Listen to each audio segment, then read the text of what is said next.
এর আগের পার্ট 5 ভিডিওতে আমি সরল সুদ চ্যাপ্টার 17 দাগ থেকে 20 দাগ পর্যন্ত কমপ্লিট করেছি এবং সেখান থেকে বড় মার্ক 5 মার্কটা কমপ্লিট হয়ে গেছে। আজকের এই ভিডিওতে 21 দাগ থেকে যেগুলো অতি সংক্ষিপ্ত প্রশ্ন উত্তর আছে সেইগুলো সম্পূর্ণটা কমপ্লিট করাবো। সেই 21 দাগের মধ্যে অতি সংক্ষিপ্তর মধ্যে শূন্যস্থান আছে, সত্য মিথ্যা রয়েছে আর এমসিকিউ রয়েছে। এই টপিকটা ভালো স্কোর করার জন্য খুবই গুরুত্বপূর্ণ। বিশেষ করে এমসিকিউ কখনো সাজেশন ভিত্তিক পড়ে কমন পাওয়া সম্ভব নয়, আর ছাত্রছাত্রীরা এই জায়গাটা অবহেলা করার জন্য কিন্তু খুব ভালো একটা স্কোর করতে গিয়ে বাধা হয়ে যায়। তার জন্য প্রত্যেকের উচিত প্রত্যেক চ্যাপ্টারের শেষে যেগুলো অতি সংক্ষিপ্ত আর সংক্ষিপ্ত আছে সেই ভিডিওগুলোকে ভালোভাবে দেখা এবং প্র্যাকটিস করা, তাহলেই তোমাদেরকে 95% স্কোর করা থেকে আর কোনো বাধা হবে না। তাহলে আজকের এই ভিডিওতে পার্ট 6 ভিডিওতে আমি ক্লাস 10-এর 21 দাগের যে অঙ্কগুলো আছে সেগুলোকে কমপ্লিট করাবো। তোমরা কিন্তু প্রত্যেককে সুন্দরভাবে ভিডিওগুলো একবারে দেখবে এবং কেমন হয়েছে ভিডিওগুলো ফিডব্যাক কমেন্টে জানাবে, যাতে তোমাদের জন্য পরবর্তীকালে এর চাইতেও ভালো ভালো ভিডিও আরো নিয়ে আসতে পারি। তাহলে চলো এবার আমরা এই 21 দাগের যে অঙ্কগুলো আছে সেগুলোকে স্টার্ট করছি। তোমরা কিন্তু প্রত্যেকে মন দিয়ে অঙ্কগুলো দেখো এবং বোঝার চেষ্টা করো। কোনো সমস্যা হলে কমেন্ট বক্সে লিখে জানাবে। আমরা যত সম্ভব ধারণা কনসেপ্ট ক্লিয়ার করে তোমাদেরকে বুঝতে সাহায্য করবে। চলো 21 দাগ থেকে আমি শুরু করছি। 21 দাগের প্রথমে যে অঙ্কটা রয়েছে 21-এর 1-এ, বার্ষিক R% সরল সুদে পি টাকার টি বছরের সুদ আই টাকা হলে ওখানে চারখানা অপশন দেওয়া আছে যে এ সমান আই সমান পিআরটি হবে, না পিআরটি সমান পিআরটি আই সমান 100 হবে, পিআরটি সমান 100 ইন্টু আই, না ডি নম্বর কোনোটি নয়। এই এমসিকিউ অপশনগুলো কিন্তু আমাদেরকে পরীক্ষাতে শুধুমাত্র দাগ নম্বর দিয়ে কেউ যদি শুধু কোনটা অপশন হবে যদি লিখতে পারে তবে সে 1 মার্ক নম্বর পেয়ে যাবে। কিন্তু এখন আমাদেরকে যে কোনটা হবে শিখতে হবে জিনিসগুলো, যে চারটা অপশনের মধ্যে কেন এই অপশনটা হলো, বাকি অপশনগুলো হলো না। আমি শুধুমাত্র যদি অ্যান্সার গুলো বলে দিই তাহলে কিন্তু তোমরা আর শিখতে পারবে না যে কেন এই অ্যান্সারটা হলো, বাকি অ্যান্সার গুলো কেন হচ্ছে না। কারণ অ্যান্সার গুলো কিভাবে আসছে আমি কিন্তু তোমাদেরকে দেখাচ্ছি, প্রত্যেককে কিন্তু যত্ন সহকারে দেখবে।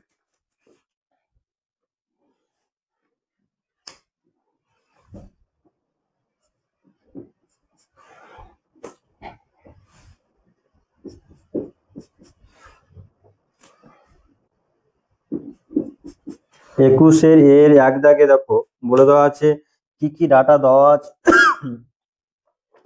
বার্ষিক R% সরল সুদে পি টাকার টি বছরের সুদ আই টাকা হলে কোন রিলেশনটা সত্য হবে সেটাকে নির্ণয় করতে বলেছে।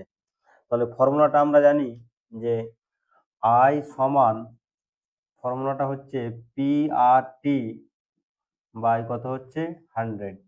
এখান থেকে যদি আমরা কোনাকুনি যদি গুণ করে দিই তাহলে কোনাকুনি গুণ করে দিলে আমরা কি লিখতে পারবো, পিআরটির সঙ্গে যদি 1 গুণ করে দিই এটা, তাহলে পিআরটি সমান আই এর সঙ্গে 100 গুণ করে দিলে এটা হয়ে যাবে আই ইন্টু কত হয়ে যাবে 100। তাহলে পিআরটি সমান আসছে আই ইন্টু কত 100। তাহলে এই অপশনটা দেখতে পাচ্ছ, এই অপশনটা কোথায় আছে, পিআরটি সমান আই ইন্টু 100। এই অপশনটা আমরা দেখতে পাচ্ছি যে অপশনটা আছে, দেখো এ নম্বর অপশনে আছে আই সমান পিআরটি, কিন্তু বি নম্বর অপশনে আছে পিআরটি আই সমান আছে 100, সি নম্বর অপশনে আছে পিআরটি সমান কত আছে আই ইন্টু 100। তার মানে 1-এর 1 দাগের যে অঙ্ক আছে এটা কিন্তু হয়ে যাবে সি দাগের উত্তরটা হয়ে যাবে। সি দাগের উত্তরে এক্ষেত্রে লেখা আছে পিআরটি সমান আই ইন্টু 100। তাহলে 1-এর 1 অ্যান্সার হবে তোমাদের পিআরটি সমান আই ইন্টু কত আসবে 100। তারপরে 2 দাগের অঙ্কটা দেখো কি বলে দেওয়া আছে যে কোনো মূলধন একটা নির্দিষ্ট সরল সুদের হারে যদি 20 বছরে দ্বিগুণ হয় তাহলে একই সরল সুদের হারে ওই মূলধন 3 গুণ হবে কত বছরে সেটা নির্ণয় করতে বলেছে। যে কোনো মূলধন নির্দিষ্ট সরল সুদের হারে 20 বছরে দ্বিগুণ হয় তাহলে একই সরল সুদের হারে ওই মূলধন কত বছরে 3 গুণ হবে সেটাকে নির্ণয় করতে বলেছে।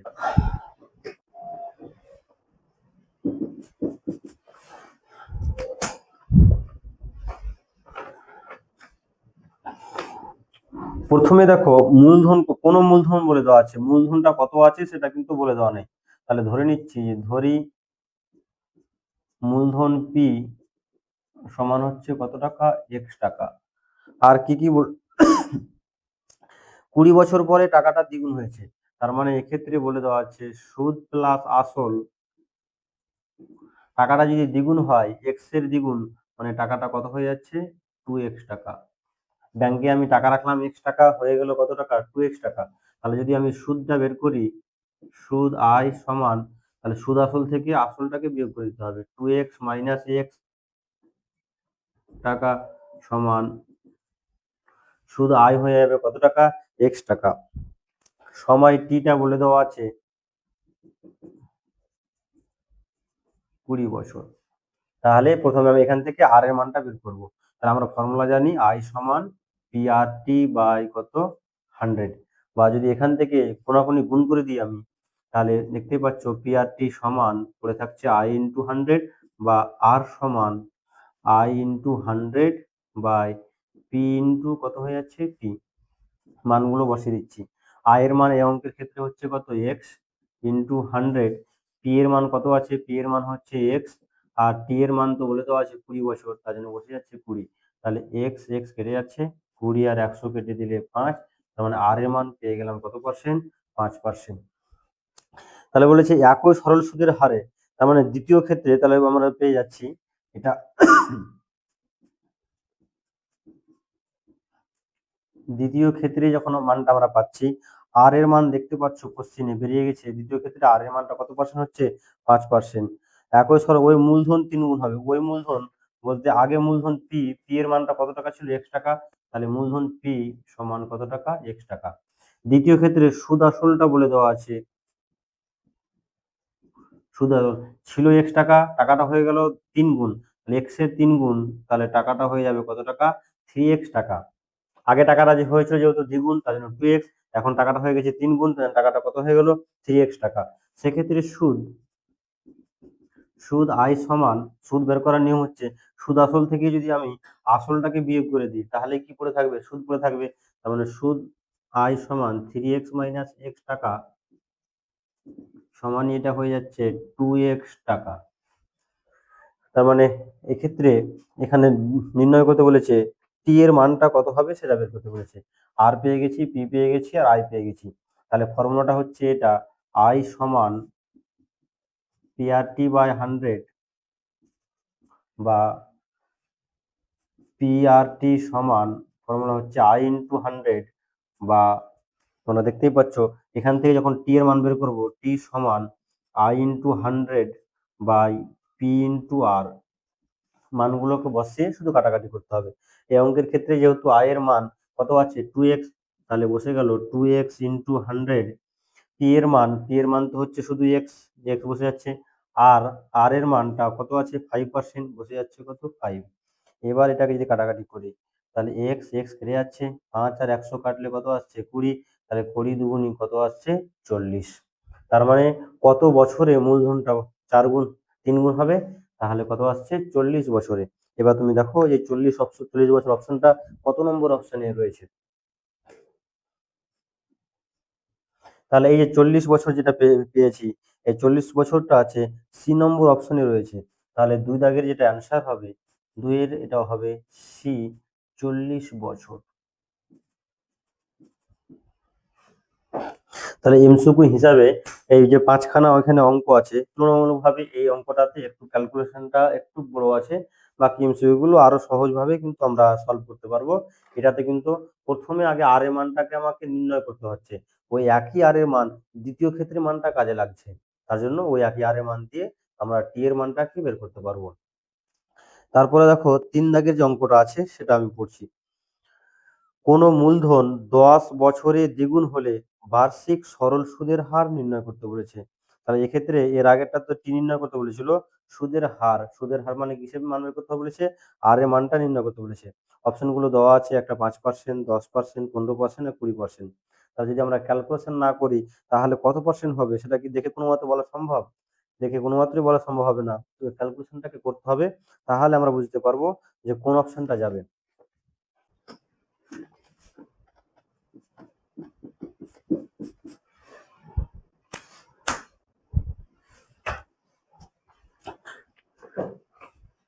দেখো 3 নম্বরের অঙ্কটাতে তোমাকে নির্ণয় করতে বলেছে সুদের হারটাকে। তাহলে যেটা নির্ণয় করতে বলে সেটাকে ধরে নিচ্ছি, যে ধরি সুদের হার সমান কত পার্সেন্ট, আর%। আর কি কি মূলধনটাও বলে দেওয়া নাই, তো মূলধন পি এইটা সমান ধরে নিচ্ছি কত টাকা, x টাকা। কোশ্চিনে বলে দেওয়া আছে যে সুদ আর আসল দুটা মিলিয়ে 10 বছর পরে টাকাটা কি হয়ে গেছে, দ্বিগুণ হয়েছে। তাহলে মূলধন পি হচ্ছে x টাকা, সুদে আসলে টাকাটা দ্বিগুণ হয়ে যায়, তার মানে সুদ প্লাস আসল তাহলে এটা হয়ে যাচ্ছে কত টাকা, 2x টাকা। তাহলে সুদ সুদ আই সমান, তার মানে এখানে আমরা লিখতে পারবো 2x - x, সুদ আসল থেকে যদি আসলটা বিয়োগ করে দিই, তাহলে সুদ আয় সমান হয়ে যাচ্ছে কত টাকা, x টাকা। আমাকে নির্ণয় করতে হবে আর এর মান, আর সময়টাও বলে দেওয়া আছে 10 বছরে, তার মানে সময় টি সমান বলে দেওয়া আছে 10 বছর। যেহেতু ফর্মুলা হচ্ছে এটা আই সমান PRT/100, কোনাকুনি যদি গুণ করে দিই এটা PRT সমান পাবো I × 100, বা আর এর মান বের করলে আর সমান, যেহেতু আর মান বের করবো পিটিটা গুণাকারে আছে এবার এসে ভাগাকারে বসে যাবে, আর সমান তাহলে লিখতে পারবো I × 100/P × T। এবার মান বসে ক্যালকুলেশন করবো, দেখো আই এর মান কত আছে, আই এর মান তো হচ্ছে এক্স, বসে যাচ্ছে, 100 আছে বসে গেল, পি এর ভ্যালু কত আছে, পি এর ভ্যালু এক্স, আর টি এর ভ্যালু কত আছে 10, এক্স এক্স কেটে গেল, শূন্য শূন্য কেটে যাচ্ছে, তাহলে পড়ে থাকছে এখানে কত পড়ে থাকছে, 10 পড়ে থাকছে। দেখো 10 অপশনটা কত নম্বর অপশনে আছে, 10%, 10 আছে বি নম্বর অপশনে আছে। তার মানে এই অঙ্কটা যেটা আছে,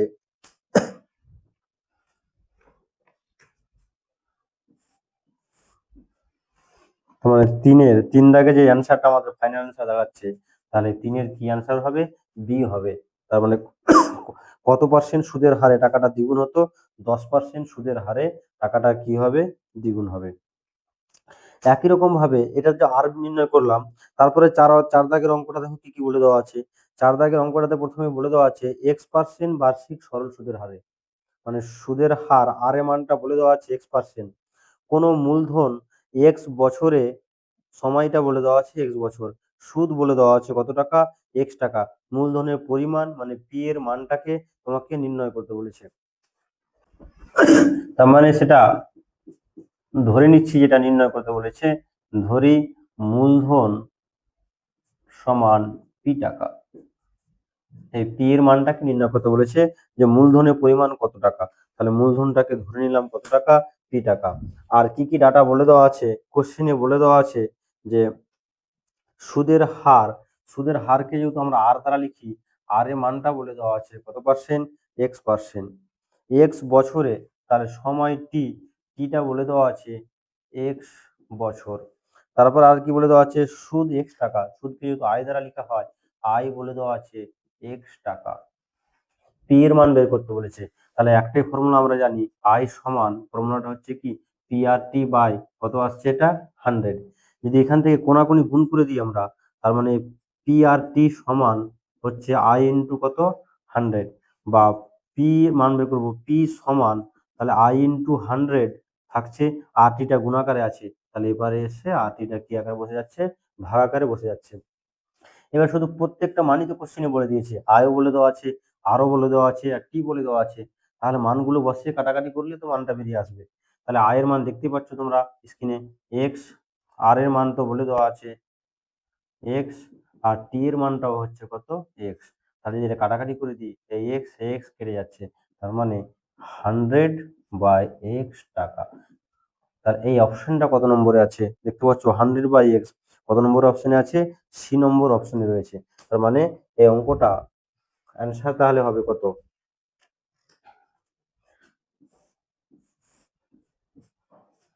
তাহলে এই অঙ্কর অ্যান্সার হয়ে যাবে কত, সি দাগের অ্যান্সারটা হয়ে যাবে 100/x। এবার 5 দাগের যে এমসিকিউটা আছে সেটাকে পড়ছি। বার্ষিক আর% সরল সুদের হারে কোনো মূলধনের n বছরের মোট সুদ PN এর বাই 25 টাকা হলে মূলধনের পরিমাণ কত হবে সেটাকে নির্ণয় করতে বলেছে। এর আগের অঙ্কটা তো মূলধনের পরিমাণ নির্ণয় করতে বলেছিল, আর এই অঙ্কটা তো কি বের করতে বলেছে, মূলধনের পরিমাণটাকে নির্ণয় করতে বলেছে, সেম একই অঙ্ক। চলো এটাকে এবার শুরু করি। তাহলে মূলধনের পরিমাণ যেটা বের করতে বলেছে সেটাকে ধরে নিলাম কত টাকা, মূলধন সমান কত টাকা, পি টাকা। এবার কিসের কিসের মান বলে দেওয়া আছে, আর এর মান বলে দেওয়া আছে, সুদের হার আর বলে দেওয়া আছে, কত পার্সেন্ট বলে দেওয়া আছে, আরটাকে বলে দেওয়া আছে অঙ্কের ক্ষেত্রে আর পার্সেন্ট বলে দেওয়া আছে, সুদের হার সেটা আর পার্সেন্ট। আর কোন মূলধনের এন বছরের, তার মানে সময় টি বলে দেওয়া আছে এন বছর। আর কি বলে দেওয়া আছে, মোট সুদ আয়ের মানটা বলে দেওয়া আছে, আয় সমান PNR বাই 25, এত টাকা, এটা বলে দেওয়া আছে। আমাকে নির্ণয় করতে বলেছে পি এর মানটা। তাহলে আমরা ফর্মুলা জানি, আয় সমান PRT বাই কত হচ্ছে 100, কোনাকুনি যদি গুণ করে দিই এটা, তাহলে PRT সমান আই ইন্টু 100, বা এক্ষেত্রে যদি পি এর মানটা বের করে নিই, পি সমান আই ইন্টু 100, আর আর টিটা গুণ আকারে আছে, এটা ভাগ আকারে বসে যাবে আর ইন্টু টি। তাহলে মান বসিয়ে শুধু কাটাকাটি করতে হবে। তাহলে আয়ের মান কত আছে, PNR বাই 25 ইন্টু 100 আছে, 100 বসে গেল। আবার আর এর মান তো আর পার্সেন্ট, এখানে আর বসে যাচ্ছে। আর টি এর মান তো হচ্ছে এন, তাহলে এখানে এন বসে যাচ্ছে। এবার কাটাকাটি যদি করে নিই এটাকে, তাহলে এখানে একটা AR আর এখানকার AR কেটে যাচ্ছে, এখানকার এনও কেটে যাচ্ছে। 25 আর 100 যদি কেটে দিই তাহলে 4, তার মানে কত থাকছে এটা 4P। তাহলে 4P দেখতে পাচ্ছ কত নম্বর অপশনে রয়েছে, বি নম্বর অপশনে রয়েছে 4P। তাহলে এই অঙ্কটার অ্যান্সার হয়ে যাবে বি নম্বর অপশনটা।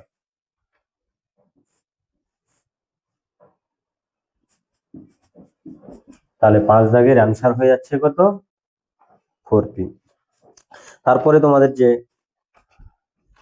21-এর বি দাগে রয়েছে, দেখো সত্য মিথ্যা রয়েছে, কোশ্চিন গুলো পড়ে আমাদেরকে বুঝতে হবে যে সত্য হবে না মিথ্যা হবে সেই কোশ্চিনটা। দেখো প্রথমে বি এর এক দাগে লেখা আছে যে যে ব্যক্তি টাকা ধার করেন তাকে অধমর্ণ বলে। তাহলে এটা সত্য হবে না মিথ্যা হবে বুঝতে গেলে আমাকে তাহলে একটু উত্তমর্ণ আর অধমর্ণ সম্বন্ধে একটু কনসেপ্ট থাকতে হবে, তাহলে আমি কিন্তু বুঝতে পারবো যে এটা সত্য হবে না মিথ্যা হবে।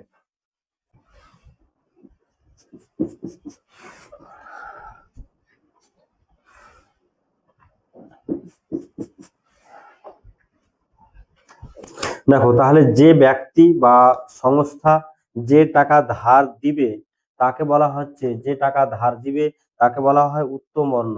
আর যে ব্যক্তি বা হোক বা সংস্থা হোক যে টাকা ধার নিবে সে হবে কি অধমর্ণ। তাহলে আমাদেরকে এই জিনিসটা জেনে রাখতে হবে যে যে টাকা দিবে সে হচ্ছে উত্তমর্ণ, আর যে টাকা নিবে তাকে বলা হয় কি অধমর্ণ। এখানে কোশ্চিনতে বলে দেওয়া আছে যে যে ব্যক্তি টাকা ধার করেন, তাহলে যে টাকা ধার করবে তাকে কি বলা হবে, অধমর্ণ বলা হবে। তার জন্য কিন্তু এই অপশনটা বি এর এক, এটা তাহলে কি হবে, এটা সত্য বলে দেওয়া আছে।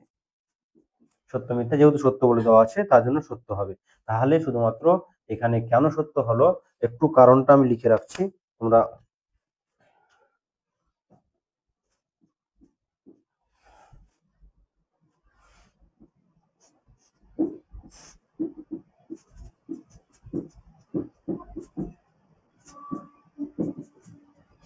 যে ব্যক্তি টাকা ধার করেন তাকে অধমর্ণ বলে।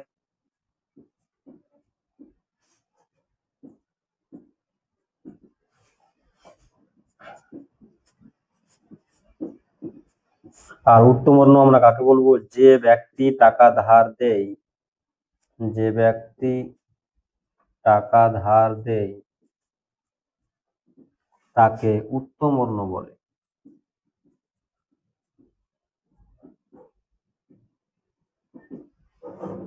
তাহলে যে ব্যক্তি টাকা ধার করেন তাকে অধমর্ণ বলে, আর যে ব্যক্তি টাকা ধার দেয় তাকে উত্তমর্ণ বলে। তার জন্য এটা বি এর এক যেটা বলে দেওয়া আছে সেটা কি হবে, সত্য।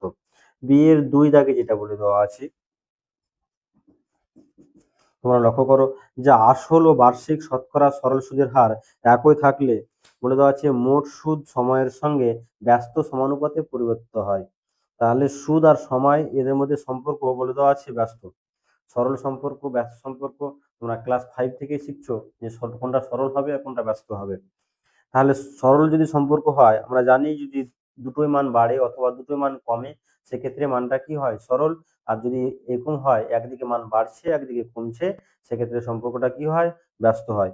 তাহলে এক্ষেত্রে সুদ আর সময়ের মধ্যে কোন সম্পর্ক আছে সেটা আমাকে নির্ণয় করতে হবে।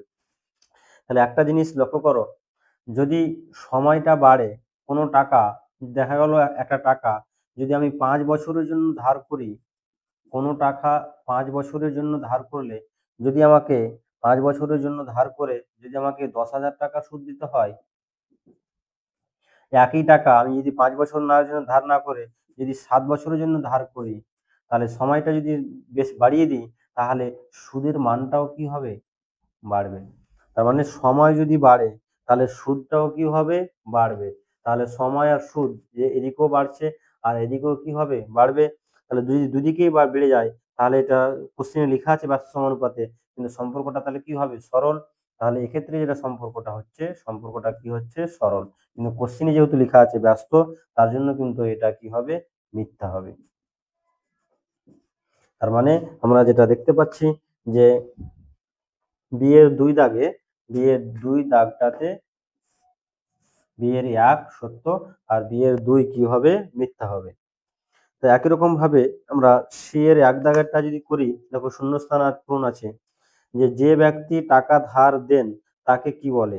এর আগের সংজ্ঞাতে আমি লিখেছিলাম যে ব্যক্তি টাকা ধার দেন তাকে কি বলবো আমরা? উত্তমর্ণ। তো চলো শূন্যস্থানগুলো আমরা পূরণ করি।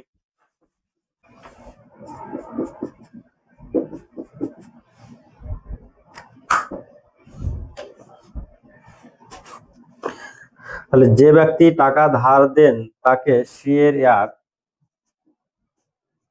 তাকে উত্তমর্ণ বলা হয়। তাহলে সি এর 1 শূন্যস্থানে বসে যাবে কি? উত্তমর্ণ।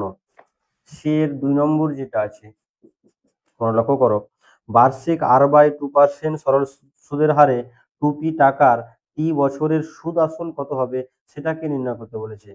তার মানে এক্ষেত্রে আমাকে যদি আমি আয়ের মানটা বের করি তাহলে কি কি মান বলে দেওয়া আছে? আর সমান বলে দেওয়া আছে অঙ্কের ক্ষেত্রে, আর সমান R/2% এটা বলে দেওয়া আছে। পি এর মানটা বলে দেওয়া আছে যে পি সমান 2p টাকা, এটা বলে দেওয়া আছে। সময়টা বলে দেওয়া আছে টি বছরের, তার মানে টি সমান সময়টা বলে দেওয়া আছে কত বছর? টি বছর। আমাকে যদি আয় বের করি, আয় সমান ফর্মুলাটা হচ্ছে পি আর টি বাই কত? 100। পি এর মান তো হচ্ছে 2p, আর এর মান তো হচ্ছে R/2, টি এর মান তো হচ্ছে টি, আর এখানে হচ্ছে কত? 100। তার মানে এক্ষেত্রে এই 2 আর এই 2 যদি কেটে দিই তাহলে পড়ে থাকছে সুদ পি আর টি বাই কত? 100। তার মানে সুদ প্লাস আসল দুটো মিলিয়ে হবে, যেহেতু আসল হচ্ছে 2p আর সুদ হচ্ছে কত? পি আর টি বাই 100, তাহলে সুদ আসলটা হবে 2p plus P R T by 100। তাহলে তোমরা স্পষ্ট দেখতে পাচ্ছ যে শূন্যস্থানে 2pটা লেখা আছে, তাহলে এই ফাঁকা জায়গাটাতে কত বসবে সেটা আমাকে বের করতে বলেছে। তাহলে শূন্যস্থানে যেটা বসবে, তাহলে আমরা দেখতে পাচ্ছি ফাঁকা জায়গাটাতে আমাকে কি বসাতে হবে? এখানে শূন্যস্থানে ফাঁকা জায়গাতে আমরা তাহলে এই জায়গাটাতে শুধু পিআরটি বাই 100, এটাই হচ্ছে আমাদের ফাইনাল অ্যান্সার। ফাঁকা জায়গাটাতে পিআরটি বাই 100 বসালেই হয়ে যাবে। তারপরে দেখো 3 দাগের অঙ্কটা পড়ছি যে 1 বছরে আসল ও সুদ আসলের অনুপাত 8:9 হলে বার্ষিক সরল সুদের হার নির্ণয় করতে বলেছে। বার্ষিক সরল সুদের হার মানে কিসের মান নির্ণয় করতে হবে? আমাকে আর এর মানটাকে নির্ণয় করতে হবে। তাহলে এক্ষেত্রে কি কি বলে দেওয়া আছে যে 1 বছরের সুদ আসল আর সুদ আসলের অনুপাতটা বলে দেওয়া আছে, আর আর এর মানটাকে আমাকে নির্ণয় করতে হবে। চলো ক্যালকুলেশন করে এবার আর এর মানটাকে নির্ণয় করি।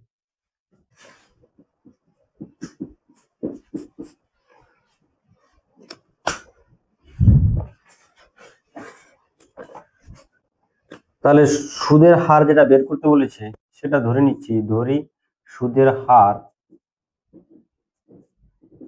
সমান R%। আর কি কি তথ্য বলে দেওয়া আছে? সময় টি বলে দেওয়া আছে অঙ্কের ক্ষেত্রে, টি এর মান কত বলে দেওয়া আছে? 1 বছর বলে দেওয়া আছে। সুদ আসল ও সুদ আসলের অনুপাত বলে দেওয়া আছে 8:2 কত বলে দেওয়া আছে 9। তার মানে এক্ষেত্রে আসল পি এটাকে ধরে নিচ্ছি, আসল পিটাকে ধরে নিচ্ছি 8x টাকা। তারপরে বলে দেওয়া আছে সুদ আসল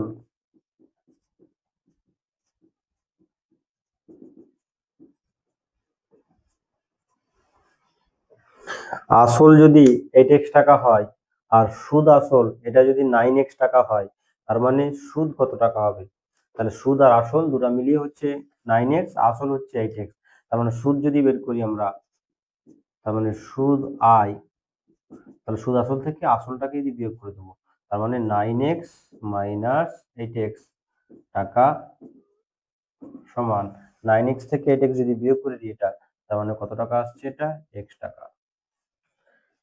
তাহলে পি এর মান পেয়ে গেছি, আই পেয়ে গেছি, টি পেয়ে গেছি। কি বের করতে হবে? আর বের করতে হবে। তাহলে ফর্মুলাটা হচ্ছে আই সমান পি আর টি বাই কি হচ্ছে এটা 100। কোনাকুনি যদি গুণ করে দিই, এটা পি আর টি সমান আই ইন্টু 100 বা আর সমান I into 100 by P into কত থাকছে পরে টি। এর মানগুলো বসিয়ে দিচ্ছি। আই এর মান এই অঙ্কের ক্ষেত্রে কত আছে? এক্স, বসে যাচ্ছে এক্স ইন্টু 100। পি এর মান কত আছে? পি এর মানটা হচ্ছে 8x, তাহলে বসে যাচ্ছে 8x। টি এর মান, টি সমান কত আছে? 1 আছে, বসে গেল 1। এবার যদি এটা কাটাকাটি করে নিই, তার মানে এখানে এক্স এক্স কেটে যাচ্ছে, 4 দিয়ে কাটলে 4 দুগুণি 8, 4 পঁচিশে 100। তার মানে 25/2। এটাকে যদি ভাগ করে নিই, 25কে আমরা 2 দিয়ে, 2 দুগুণি 4, 12 পূর্ণ 1/2। তার মানে 25/2 মানে 12 পূর্ণ 1/2%। তার মানে শূন্য স্থানে এখানে আমাকে বসাতে হবে সুদের হার। সুদের হারটা কত পার্সেন্ট হবে? 12 পূর্ণ 1/2%।